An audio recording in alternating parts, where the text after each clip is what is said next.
Ya mu vidiyo eno omugenzi Dennis nga ajja okupakinga emmotoka ye alyoke atambule okugenda ku banka ya Centenary wuuyo awo emmotoka ye epakinga awo eri.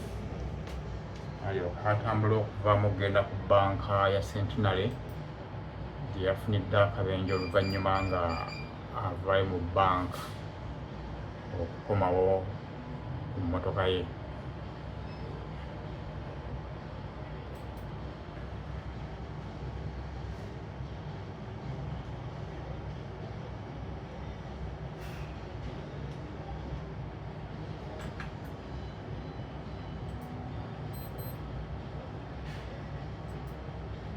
Awo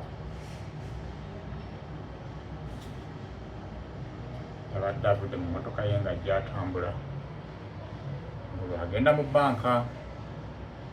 Musajja wattu nga tamanyi nti akabi kagenda mutuukako. Awo bwe yagenze mu banka, kati mu kuva mu banka ng'akomawo